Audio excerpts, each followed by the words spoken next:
নমস্কার, চন্দ্রিমা কিচেনে সবাইকে স্বাগত। আজ আমি তৈরি করে দেখাবো চুষি পিঠা। আজকের এই চুষি পিঠা এসেছে মিষ্টির রূপে, সম্পূর্ণ নতুন রূপে, দুধে ভেজানো ছাড়া এই পিঠাটা তৈরি করে দেখাবো।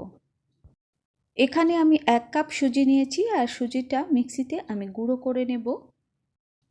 বেশ কয়েকবার মিক্সি ঘুরিয়ে আমি গুঁড়ো করে নেব, ময়দার মতো গুঁড়ো করে নিতে হবে। দেখুন আমি একটা ফাইন গুঁড়ো করে নিয়েছি। এবার একটা কড়াইতে আমি জল দিয়ে দিচ্ছি 1.5 কাপ। এর থেকে বেশি জল দেওয়ার কোনো প্রয়োজন নেই। এবার দিয়ে দিচ্ছি সামান্য একটু নুন, খুব বেশি নুন কিন্তু দেবেন না। এবার দিয়ে দিচ্ছি গুঁড়ো দুধ 1/2 কাপ। আর দুধটা আমি হালকা গরম জলে গুলে নেব। যখন জলটা হালকা গরম হবে তখনই গুঁড়ো দুধটা দেবেন। আপনারা চাইলে এখানে গুঁড়ো দুধের পরিবর্তে লিকুইড দুধও দিতে পারেন। দুধটা যখন ফুটে উঠবে তখন আমি সুজিগুলো এর মধ্যে দিয়ে দেব, আর দেওয়ার সময় কিন্তু অনবরত নেড়ে নেড়ে এভাবে দিতে হবে। কিছু সময় জাল দেওয়ার পরে যখন দেখবেন এরকম একটা ডো তৈরি হয়ে যাবে তখন গ্যাস ওভেনটা বন্ধ করে দেবেন। এবার ডোটাকে ঢাকা দিয়ে রেখে দেব হালকা একটু ঠান্ডা হওয়ার জন্য। খুব বেশি ঠান্ডা করা যাবে না, আবার ঢাকনা ছাড়াও কিন্তু রাখা যাবে না। ঢাকনা না দিলে উপর থেকে ডোটা কিন্তু শুকিয়ে যাবে। এবার ডোটা একটু ঠান্ডা হলে ভালো করে আমি মেখে নেব, আর গরম থাকতে থাকতেই কিন্তু মেখে নিতে হবে। হাতে সহ্য হয় এমন গরম থাকলেই হবে। আমি ঘি দিয়ে মেখে নিচ্ছি, আপনারা চাইলে সাদা তেল দিয়ে মেখে নিতে পারেন, এতে কোনো সমস্যা হবে না।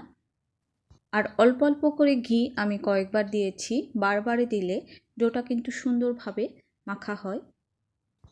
ডোটা কিন্তু আমি খুব মসৃণ করে মেখে নিয়েছি। এবার ভেজা কাপড় দিয়ে ডোটা আমি ঢেকে রাখবো।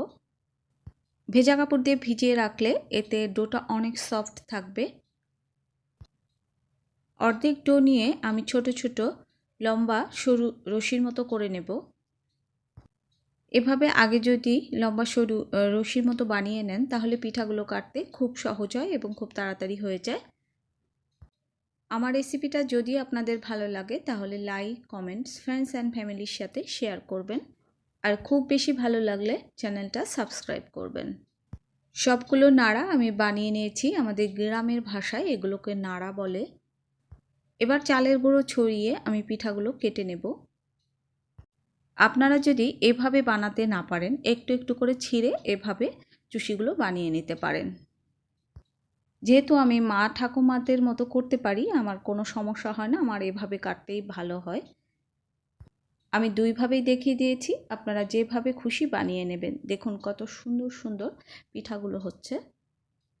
যখন আমার মা ঠাকুমা বড় মা এই পিঠাগুলো বানাতো, আমি খুব ছোট ছিলাম, তখন পাশে বসে বসে পিঠা কাটাগুলো দেখতাম। আমার পিঠাগুলো কাটা হয়ে গেছে। এবার একটা স্ট্রেনারের মাধ্যমে এভাবে ভেতরে যে চালের গুঁড়ো আছে পিঠার মধ্যে সেগুলো এভাবে চেলে নিচ্ছি। আজকের এই পিঠাগুলো কিন্তু আমি দুধে ভেজাবো না, আপনারা চাইলে দুধেও করতে পারেন। যেহেতু চুষি পিঠাগুলো মিষ্টির রূপ নিয়ে এসেছে তাই আমি পিঠাগুলো তেলে ভেজে নিচ্ছি। তেলটা যখন এরকম গরম হবে তখন ঠিক পিঠাগুলো ছেড়ে দিতে হবে। খুব ধোঁয়া ওঠা তেলের মধ্যে কিন্তু পিঠাগুলো ছাড়া যাবে না, তাহলে পুড়ে যাবে। পিঠাগুলো দেওয়ার পরে এভাবে নেড়েচেড়ে ভেজে নিতে হবে। পিঠাগুলো ভাজতে কিন্তু খুব বেশি সময় লাগবে না। পিঠাগুলো খুব লাল করেও ভাজা যাবে না, আর পিঠাগুলো ভাজা হয়ে গেলে দেখবেন উপরে ভেসে উঠবে। আর পিঠাগুলো ভাজার পরে দেখবেন হালকা একটু শক্ত শক্ত হয়েছে। আবারও অল্প অল্প দিয়ে আমি এভাবে সবগুলো পিঠা ভেজে নেব। আপনারা যদি মিষ্টি রেসিপি পছন্দ করেন, আমার চ্যানেলে অনেক মিষ্টি রেসিপি আছে, আপনারা চাইলে দেখে নিতে পারেন। এভাবে আমি সবগুলো পিঠা ভেজে নেব। শব্দ শুনেই হয়তো বুঝতে পারছেন পিঠাগুলো কতটা ভাজতে হবে। আর পিঠার ভেতরটা কিন্তু একদম ফুলে গেছে, আর বাহিরটা একটু শক্ত শক্ত। যখন এই পিঠাগুলো শিরায় দেওয়া হবে রস খেয়ে একদম নরম তুলতুলে হয়ে যাবে। আমি আজকে পিঠাগুলো দুধে ভেজাবো না, আমি আজ পিঠাগুলো শিরার মধ্যে দেব।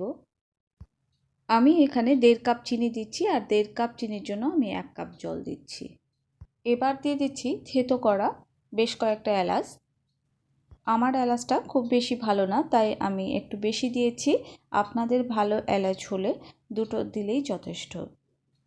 শিরা ফুটে উঠলেই আমি নামিয়ে নেব। শিরা জাল দিয়ে ঘন করার কোনো প্রয়োজন নেই, তবে খুব বেশি গরম শিরাতে এই মিষ্টিগুলো কিন্তু ছাড়া যাবে না, তাহলে মিষ্টিগুলো কিন্তু একদম গলে যাবে। সবগুলো পিঠা আমার দেওয়া হয়ে গেলে শিরার মধ্যে আমি খুন্তি দিয়ে ভালো করে ডুবিয়ে দেব। আপনারা চাইলে শিরা আর একটু বেশি বানাতে পারেন। যারা নতুন বানাবেন, অল্প শিরায় হলে আপনাদের অসুবিধা হতে পারে। এই মিষ্টিটা কিন্তু খুব বেশি সময় ধরে ভিজিয়ে রাখতে হবে না। দেখবেন 15 থেকে 20 মিনিটের মধ্যে মিষ্টিগুলো কিন্তু একদম রস খেয়ে টুসটুসে হয়ে যাবে। যখন মিষ্টিগুলো একদম ভিজে যাবে, রস খেয়ে টুসটুসে হয়ে যাবে, তখন মিষ্টিগুলো রস থেকে উঠিয়ে নিতে হবে।